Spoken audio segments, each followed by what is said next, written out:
একটি বক্তব্য রয়েছে, তিনি বলছেন লাম ইয়াকুন কুফরু মান মাদা ইল্লা মিন কিবালিন নিসাই ওয়া হুয়া কাইনুন কুফরু মান বাকিয়া মিন কিবালিন নিসা। বলছেন আগের যুগের মানুষদের কুফরির মূল কারণ ছিল নারী জাতি। নারী জাতির ফিতনায় পড়ে কুফরি করেছে। বড় বড় আবেদ জাহেদ জঙ্গলে নির্জনে ইবাদতবন্দি করত, অথবা নিজের একটা ইবাদতখানা উপাসনালয় তৈরি করেছে। আগের যুগেরা তো এরকম সংসার থেকে ইবাদতবন্দি করত, শত শত বছর ইবাদতবন্দি করছে, দীর্ঘদিন নির্জনে ইবাদতবন্দি করছে, না খাওয়া দাওয়ার চিন্তা, না কাপড় চোপড়, না গোসল, কোনো কিছু নেই। হঠাৎ করে এক মহিলার ফিতনায় পড়ে গেল, সব শেষ করে আর শেষখানে কুফরি করে জাহান্নামে চলে গেল। এরকম মেলা কাহিনী রয়েছে। সেই কাহিনীগুলি শোনালে এই কথাটি বুঝতে পারবেন যে আগের যুগের বহু লোক কুফরিতে লিপ্ত হয়েছে। কিসের কারণে? নারী জাতির কারণে। আর যারা দুনিয়াতে এখনো আছে বা আসবে তাদের ক্ষেত্রেও আশঙ্কা আছে যে তাদের কুফরির মূল কারণ হবে নারী জাতি।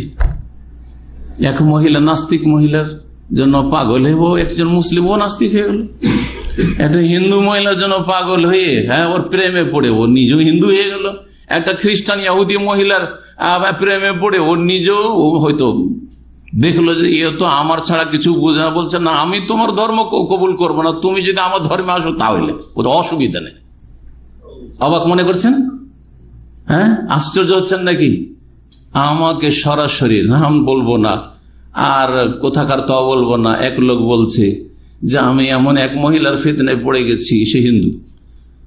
ও যদি বলে যে আমি মুসলমান হব না আর তুমি হয়ে যাও হিন্দু, তাও হয়ে যাবো না, তবু হয়ে যাবো।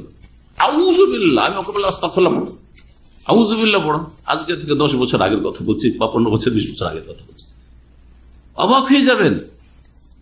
এসব যদি আমরাই দেখতে পাই তাহলে যেখানে পাপী লোকেরা বাস করছে, আমরা তো একটা ভালো পরিবেশে মোটামুটি সারা জীবনটা কেটে গেল, ভালো লোকদের সংসারে কেটে গেল, তার মধ্যেও যদি এসব খবর আমরা বলতে পারি আপনাকে তা বাস্তবে, তাহলে যারা পাপের জগতে চলাফেরা করছে সেখানে কত না কি হচ্ছে। মুসান্নাফ ইবনে আবি শাইবাতে এর রায়াত ইবনে আব্বাস রয়েছে। প্রখ্যাত তাবে আবু সালেহ রাহমাতুল্লাহ আলাইহি তিনি বলছেন বালাগানি, আমার কাছে একটি সংবাদ পৌঁছেছে, যেভাবে হোক না কেন, হতে পারে এটা ইসরায়েলি রেওয়ায়াত অথবা কোন রেওয়ায়াত কারো কাছ থেকে আসার পেয়েছেন। বলছে আন্না আকসারা যুনুবি আহলিল জান্নাতি ফিন নিসা, জান্নাতীদের অধিকাংশ জান্নাতীর পাপ হবে নারী সংক্রান্ত পাপ। জান্নাতি কারা? কাফেররা না মুসলিমরা? মুসলিমরা। মুসলিমদের মধ্যে অনেক জান্নাতি হবে যেই সব জান্নাতীদের পাপ একমাত্র কিসের পাপ আছে? নারী সংক্রান্ত পাপ আছে। নারী সংক্রান্ত পাপের কারণে জেল খেটে খেটে এসে জাহান্নামে, কেউ 50 বছর, কেউ 100 বছর, কেউ 1000 বছর, কেউ 500 বছর, কেউ কিছুদিন, কেউ কারো কবর আযাব হয়েছে, হয়ে হয়ে মাফ হয়েছে, কেউ দুনিয়াতে ধাক্কা খেয়েছে, লাঞ্ছিত অপদস্থ হয়েছে আর জুতো খেয়েছে, আর তারপরে তখন তওবা টওবা করে হেদায়েত হয়েছে। বিভিন্ন রকম দুনিয়ার শাস্তি, কবরের শাস্তি, না হয় জাহান্নামের শাস্তি, বা আল্লাহর রহমতে মাফ হয়েছে, তাওহীদ ছিল, নামাজ ছিল, এরা জান্নাতি। কিন্তু জান্নাতি অধিকাংশ জান্নাতীদের পাপ হবে ফিন নিসা, নারী সংক্রান্ত। আজকাল মুসলিম সমাজের ভিতরে ঢুকে ঢুকে একটু দেখেন,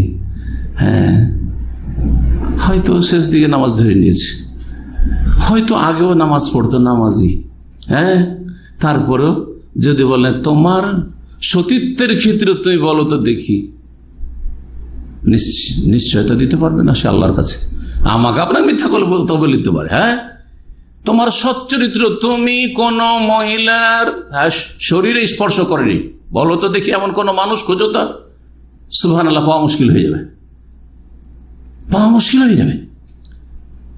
হে মহিলা, বলো তুমি কোন বেগানা পুরুষের কাছাকাছি যাওনি, অথচ মুসলিম, অথচ হয়তো নামাজি, হয়তো নামাজি একসময় ছিল না, অথবা তখনও ছিল, নামাজি ছিল, তারপরও আরে কোরআনের হাফেজা। জি হ্যাঁ, বাপ হচ্ছে জাহেল মূর্খ। জি, জাহেল মূর্খ। আমি কত বুঝাবার ওর স্বামীকে চেষ্টা করেছি যে হাফেজা রেখে নাও, তবু রাখাইতে পারিনি, তালাক হয়েছে। হাফেজা ব্যভিচার লিপ্ত কি করে? জাহেল মূর্খ বাপ, তার ছেলে সন্তান নেই, এখন মাদ্রাসা হেফজখানা পৌঁছাইতে হবে। কেউ গ্রামের একটা পাতানো ভাই, পাতানো বলছেন লাগানো ভাই, কি বলেন আপনার এটাকে? সম্পর্ক পাতায় আর কি, বা লাগানো জোড়ানো ভাই আর কি।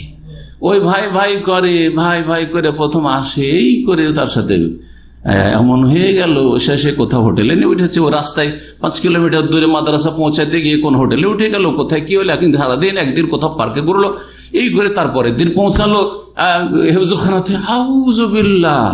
এইসব পরে ওর স্বামী জানতে পেরে বিদেশে থাকতো।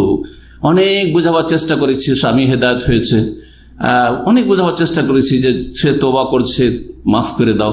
আমি মাফ করে দিচ্ছি, কিন্তু আমার ঘুম হচ্ছে না, আমার শান্তি হচ্ছে না, কি করে রাখবো? বললাম তাহলে তুমি তালাক দিয়ে দাও। কারণ তোমার দ্বারা যদি কষ্ট পায়, অথচ সে হয়তো তওবা করছে তোমার কাছে, তাহলে এটা তোমার জন্য গুনার কারণ হবে। তালাক দিয়ে দাও, নিরাপদ। শেষ উপায়, আর কিচ্ছু নেই। তাহলে অধিকাংশ জান্নাতীরা দেখা যাবে যে তাদের আমলনামাতে কিসের পাপ বেশি?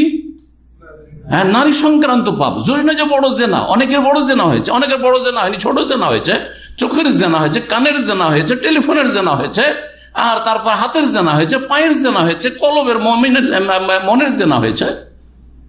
জি হ্যাঁ, প্রেম এমন প্রেম হয়ে গেছে, ওকে ভুলে থাকতেই পারে না। মুসান্নাফ ইবনে আবি শাইবার একটি রিওয়ায়াত বললাম, অধিকাংশ জান্নাতীদের পাপ হবে ফিন্নিস